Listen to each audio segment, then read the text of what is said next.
Oh, I don't know. Chris, who's starting? Luke or John?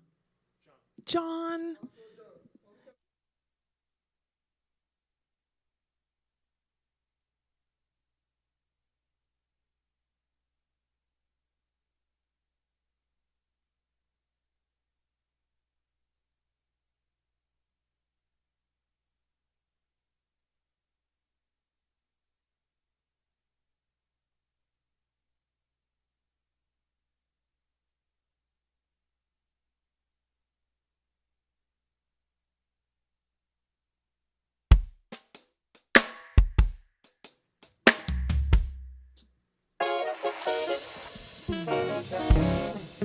The singer sings his song. The dreamer just dreams on, searching for love's embrace somehow, someplace. I've been down that road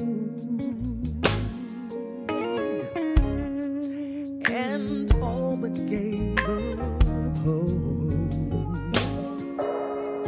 Then like a rainbow after the storm, you appear, yeah, after all these years, and now I'm so satisfied living in the light of your love, so satisfied. I never felt so beautiful, and I pray always and forever you'll be mine, 'cause I'm so satisfied. Our love is like a river, flowing into forever. A place where we both belong, where all the hurt and pain, yeah, is finally washed away. Now I'm so satisfied living in the light of your love, so satisfied. I never felt so beautiful, and I pray always and forever you'll be mine, 'cause I'm so satisfied. Never thought this could ever happen to me. Oh no, I'm as happy as happy could be.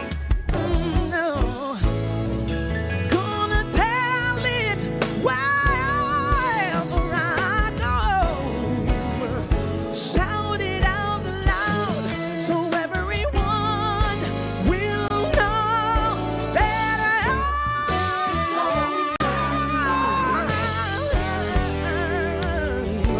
living in the light, so satisfied of your love. And I pray always and forever you're mine, 'cause I'm so satisfied.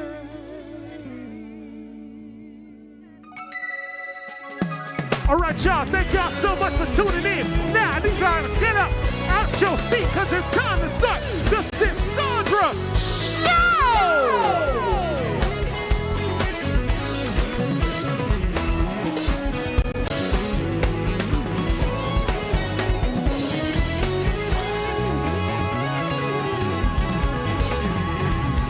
Yes! Hello, everyone, and welcome to the Cassandra Show. Y'all go ahead and get all comfy.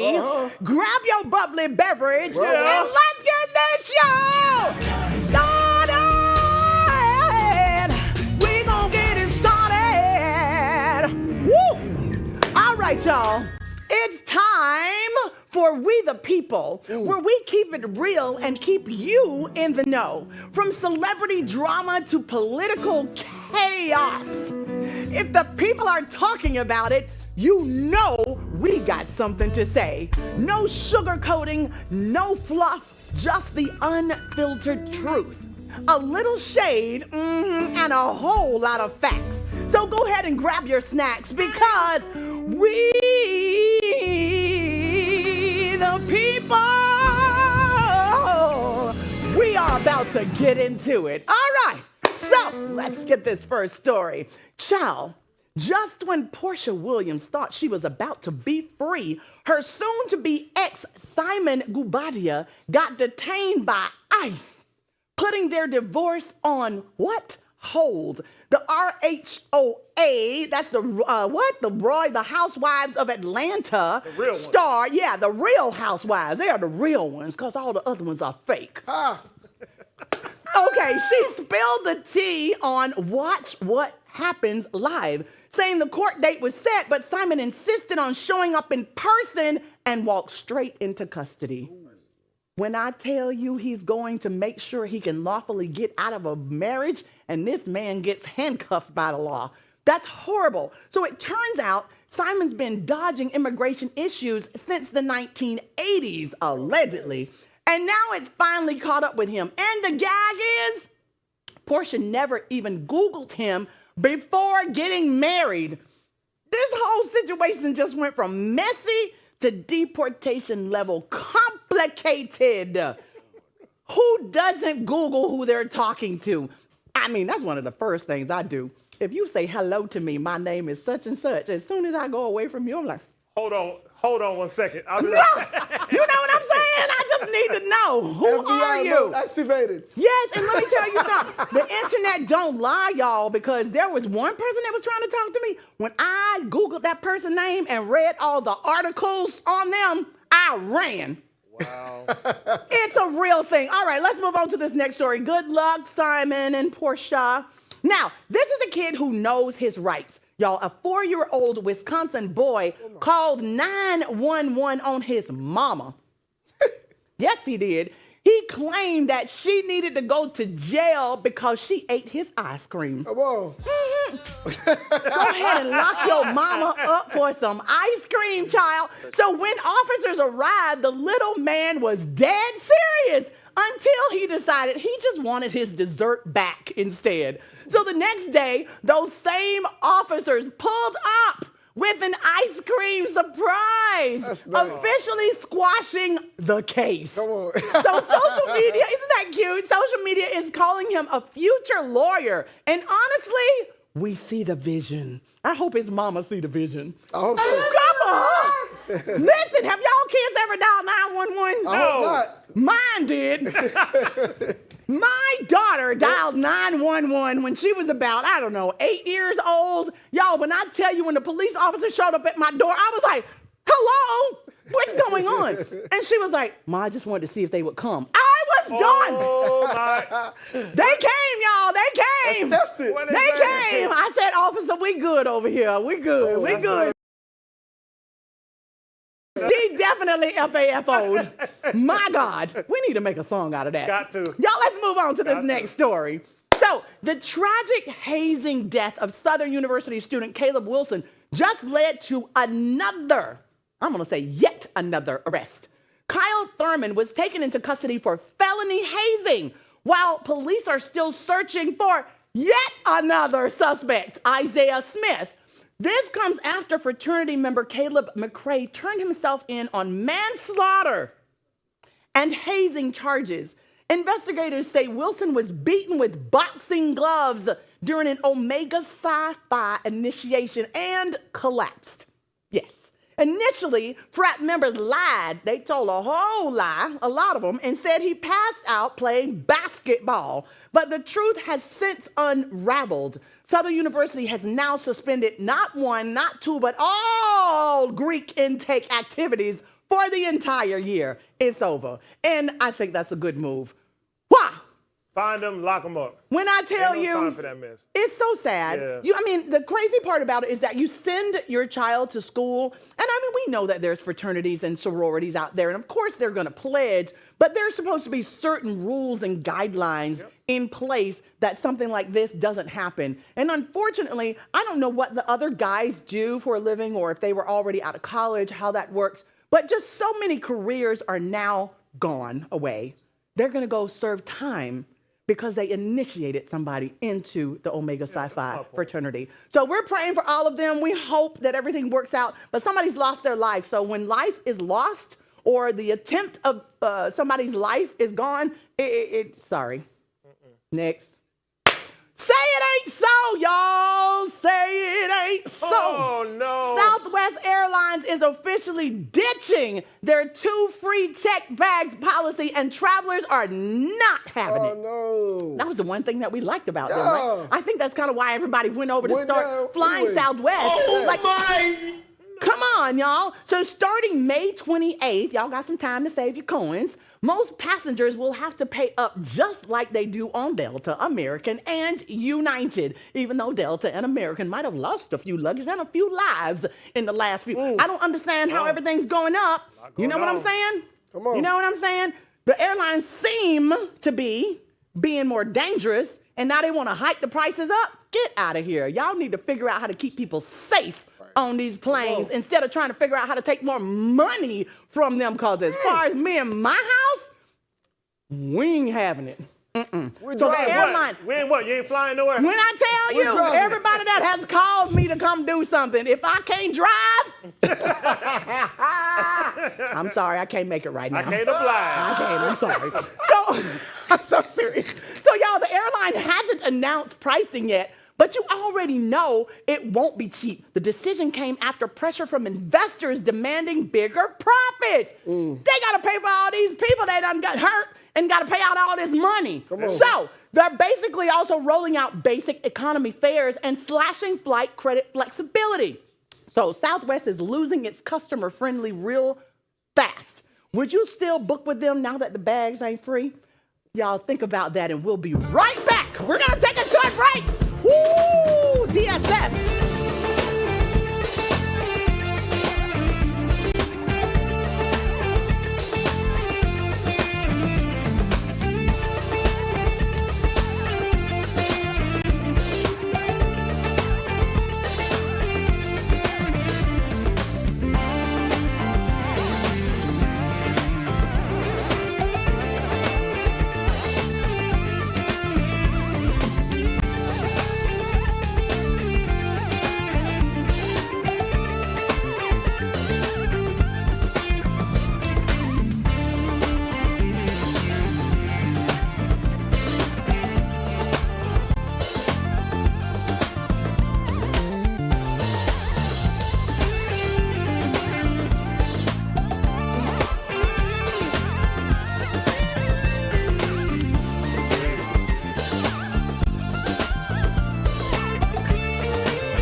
Mrs. Sandra Show. As we celebrate Women's History Month, we honor the incredible strength and resilience of women everywhere.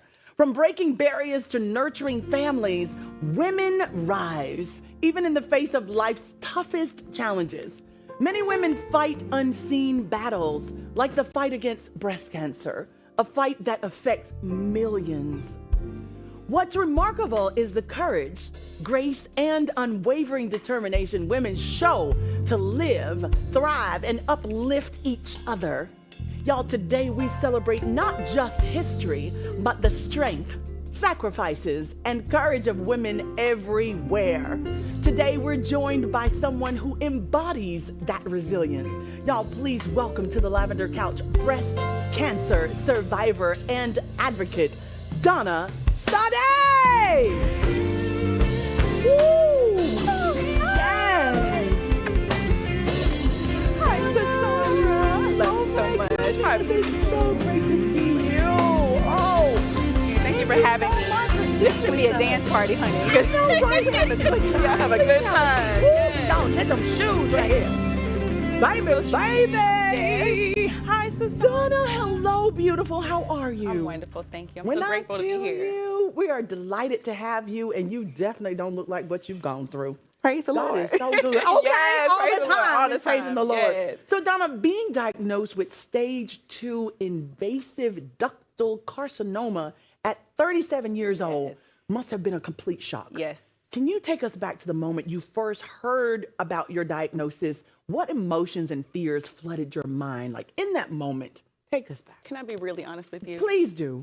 I think that we are conditioned to not feel sometimes. And so I went right back into work mode. I went right back into, I have things I have to do. I have responsibilities. I have to go to work. That's a good thing, though. It can be, but when I look back, like when I think about it, I said, I wish I would have gave myself more time to process what I had been through. And I'm grateful for the strength and the resilience to go through it. But I would think that anyone that goes through anything like this should give themselves the time to process. Oh, wow. Yeah.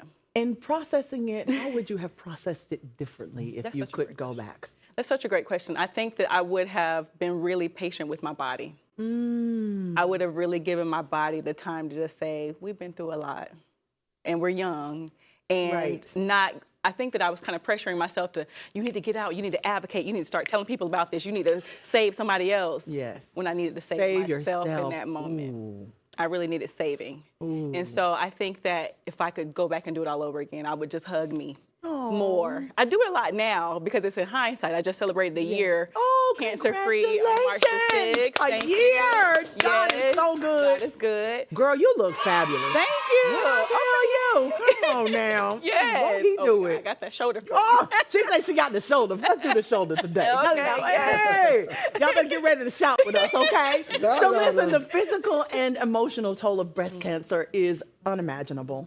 It's totally unimaginable. What were some of the darkest moments you faced during your treatment that most people don't know about? Again.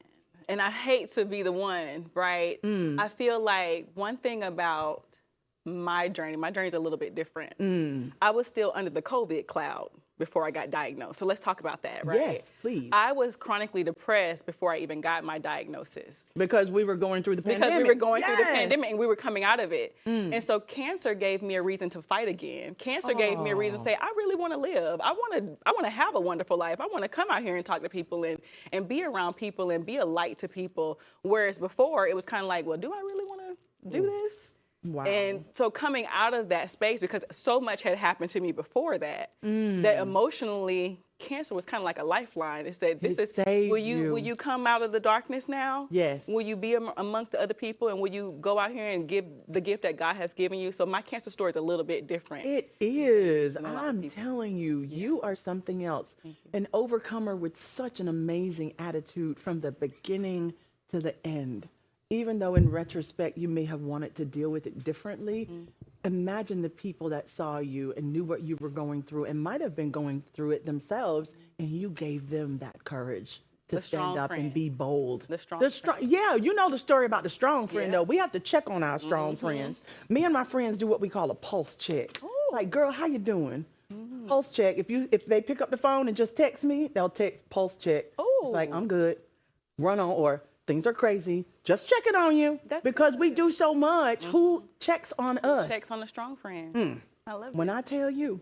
So please tell us, as you navigated, Donna, through the ups and downs of your recovery from breast cancer, when did you first feel like you were regaining control of your life? Was there a specific moment that marked the shift from simply surviving to like truly thriving again? You have some amazing questions. Okay.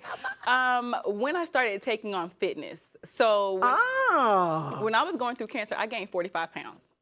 Really? Most people say they lose weight, right? No, but that's the actual misconception when it comes to treatment, because I was on like steroids and stuff with my chemotherapy, and it makes you gain weight, you retain water and things like that. So I was very full. Everything was full. And so I started, I just so happened to find a girl online.